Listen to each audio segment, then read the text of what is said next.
Hi, thanks for stopping by. I'm Rob and this is Tinkerneering.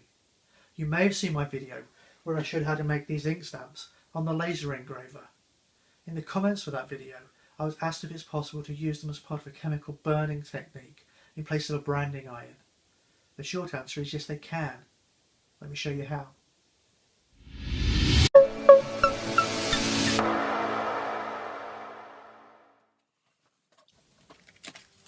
You need a chemical for this process, and I'm using ammonium chloride.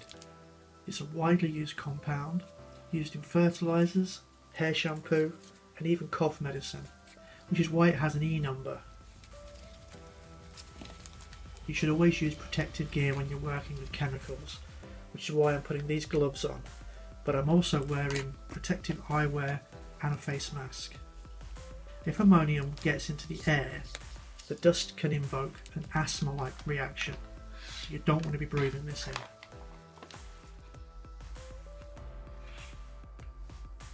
Ammonium chloride dissolves easily in water. I have a clean glass jar into which I'm going to add 2 tablespoons of powder.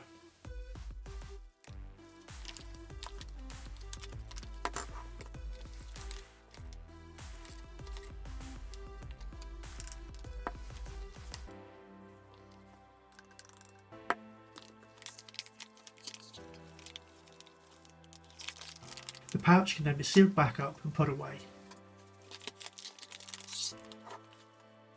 Here I've measured 200 millilitres of water, and that also gets added to the jar.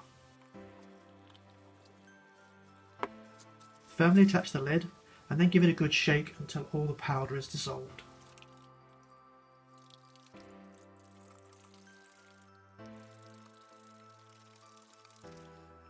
This solution is now ready to be used.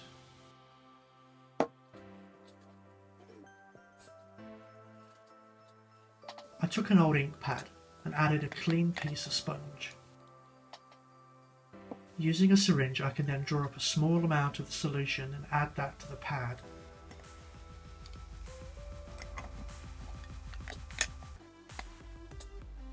Then it's time to get stamping. I'm just using this scrap piece of wood as an example.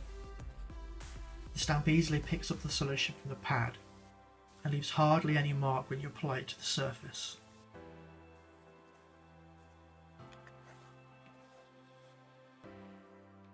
We now need to apply heat to that same surface. To do that, I'm using a heat gun. Now this bit's in real time.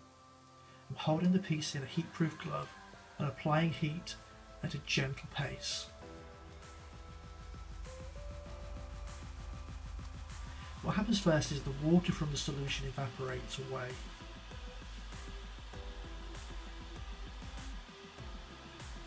Then as we continue to apply heat, a chemical reaction takes place. The ammonium chloride separates back out into ammonium gas and hydrochloric acid. This is what produces our chemical burn.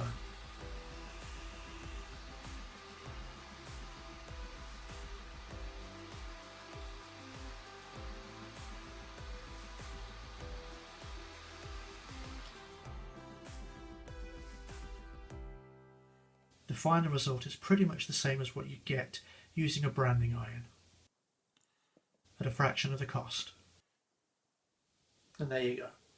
All you need to do is make sure that you've got the mixture right to start off with.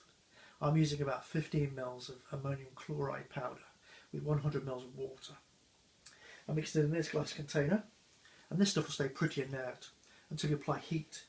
And for that I'm using a hot air gun, but you could use a lighter or a blowtorch. Just remember that not all woods will respond to the heat treatment or the chemical burn in the same way. Now this project spawned from a comment on a previous video. It wasn't something I'd considered at the time, but I think it's turned out really well. Plus that kind of feedback is great.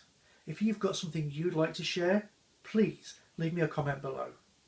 I've also got links to where you can get the equipment used in this video in the description, so please be sure to check that out. Don't forget to like and remember to hit subscribe to see more content from the Tinker Space. But that's it for this time. Thanks for watching. I'll see you again soon.